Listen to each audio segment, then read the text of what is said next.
कभी सोचा है कि YouTube आपकी 1000 व्यूज़ के बदले वाक़ई कितना पैसा देता है? और क्यों 2 लोग एक ही व्यूज़ पर बिल्कुल अलग-अलग कमाई करते हैं? आज की इस वीडियो में मैं आपको स्ट्रीट फैक्ट्स बताऊँगा। YouTube 1000 व्यूज़ पर कितना पैसा देता है? आपकी कमाई किस-किस चीज़ पर डिपेंड करती है? आरपीएम, सीपीएम का असली मीनिंग क्या है? और सबसे इम्पोर्टेंट वो मिस्टेक जो 19% क्रिएटर्स करते हैं। जिसकी वजह से पूरी की पूरी अर्निंग मर जाती है और वीडियो के बीच में एक ऐसा पॉइंट आएगा जिस अगर आपने मिस कर दिया तो अभी कभी ऑनेस्टली समझ नहीं पाओगे कि आपका चैनल कम क्यों कमा रहा है। चलो सबसे पहले ये समझो कि 1000 व्यूज़ की अर्निंग एक फिक्स चीज़ नहीं है। ये इंडिया में मौसम की तरह रोज़ बदलती रहती है। कभी ₹10, कभी ₹50, कभी 150 और कभी 2 भी नहीं। एक पैसा आता कहाँ से है? यूट्यूब अपनी जेब से नहीं देता, सारा पैसा एडवर्टाइज़र्स से यानी एड्स से आता है। यूट्यूब एड्स यूट्यूब अपना हिस्सा लेता है, बाकी आपको दे देता है। लेकिन यही अर्निंग 2 चीज़ों से तय होती है, सीपीएम और आरपीएम। सीपीएम वेस्ट आरपीएम असली गेम। सीपीएम एडवर्टाइजर्स कितना पैसा दे रहे हैं, आरपीएम आपको एक्चुअली कितना मिल रहा है। सीपीएम बड़ा दिखता है, आरपीएम छोटा होता है, लेकिन पैसे आरपीएम से ही आते हैं।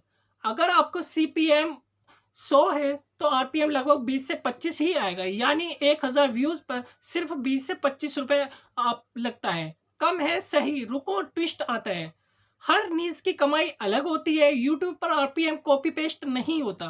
हाई अर्निंग नीज फाइनेंस, टेक, बिजनेस, सॉफ्टवेयर, इनमें आरपीएम मिलता है 80 से 250 पर व्यूज पर 1000 व्यूज तक। लो अर्निंग नीज व्लॉग, एंटरटेनमेंट, फनी वीडियोस, इनमें आरपीएम रहता है 5 से 20 रुपए, यानी कि सेम व्यूज अलग अर्निंग। ऑडियंस लोकेशन सबसे बड़ा फैक्टर। अगर आपकी ऑडियंस इंडिया से है, आरपीएम कम है। अगर यूएस से, यूके, कनाडा से है, आरपीएम 10 गुना तक बढ़ जाता है। इंडिया व्यूज 10 से 40, यूएस व्यूज 100 से 500, सेम 1000 व्यूज, लेकिन पैसा टोटल अलग। वीडियो लेंथ भी अर्निंग बदल देती है। 8 मिनट से ऊपर की वीडियो में ज़्यादा एड्स लगते हैं तो नेचुरली अर्निंग बढ़ जाती है। 3 मिनट की वीडियो कम एड्स, 10 मिनट की वीडियो ज़्यादा एड्स। लेकिन याद रखना, वीडियो लंबी करके बोर करोगे तो रीच मर जाएगी। Shorts best long videos. Shorts से अर्निंग बहुत कम होती है क्योंकि शॉर्ट्स में बीच में एड्स नहीं लगते। शॉर्ट्स आरपीएम 1 से 3 रुपए रहता है 1000 व्यूज़ पर, और लॉन्ग वीडियो में आरपीएम 10 से 250। इसलिए शॉर्ट्स वीडियोस पे व्यूज अच्छे आते हैं, लेकिन अर्निंग लॉन्ग वीडियोस देती है। प्रॉब्लम ये है कि कई यूट्यूबर्स व्यूज लेकर आते हैं पर कमाई जीरो के बराबर होती है। फिर फ्रस्ट्रेशंस में कहते हैं यूट्यूब पैसे नहीं देता। असल में व्यूज की प्रॉब्लम नहीं है, प्रॉब्लम है उनकी नीश, कंटेंट और ऑडियंस की मिक्स गलत है।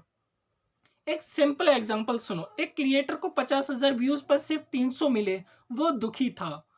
उसे लगा उसकी मेहनत बेकार है। दूसरे क्रिएटर को 10,000 व्यूज पर 1200 रुपए मिले। क्यों? पहले वाला कॉमेडी नीश में था और आरपीएम लो था, दूसरा फाइनेंस नीश में था, आरपीएम हाई। मतलब कम व्यूज में भी ज्यादा पैसा बन सकता है अगर कंटेंट एडवर्टाइजर्स के लिए वैल्यूबल हो। सबसे ज्यादा इंपॉर्टेंट बात, अगर आप अपना आरपीएम चेक ही नहीं करते तो आपको कभी नहीं पता चलेगा कि आपकी अर्निंग कम क्यों है। आरपीएम चेक करने का तरीका, YouTube studio, analytics, revenue, RPM, यही आपका असली मैटर है। अब एक सिंपल ब्रेकडाउन। अगर आरपीएम 20 है, यानी कि 1000 व्यूज पर 20 रुपए। अगर आरपीएम 80 है, 1000 व्यूज पर 80 रुपए। अगर आरपीएम 200 है, 1000 व्यूज पर 200, यानी कि पैसा व्यूज से नहीं, needs plus audience plus video length plus ad type से बनता है। तो यूट्यूब 1000 व्यूज पर पैसा देता कितना है? स्ट्रीट आंसर फिक्स नहीं है, लेकिन एवरेज रेंज ये है। लो नीस एंटरटेनमेंट 5 से 20 रुपए, मीडियम टेक फिटनेस 20 से 60, हाई नीस फाइनेंस बिजनेस 80 से 250, फॉरेन ऑडियंस 150 से 500, शॉर्ट्स पे 1 से 3। अगर आप सही नीश चुनते हो, सही ऑडियंस को टारगेट करते हो, तो और एड्स फ्रेंडली कंटेंट बनाते हो, तो आपकी अर्निंग व्यूज़ से नहीं, व्यूज़ से ज़्यादा बढ़ सकती है। मैं एक यूट्यूब एसईओ एक्सपर्ट हूँ। मैंने अब तक 8 या 10 से भी ज़्यादा चैनल्स के साथ काम किया है और उनको मोनेटाइज़ भी किया है। मेरे चैनल रिव्यू को लाइक करो, सब्सक्राइब करो एंड नेक्स्ट कंटेंट किस पे बनाना है, मुझे कमेंट में सजेस्ट करो। Thank you so much.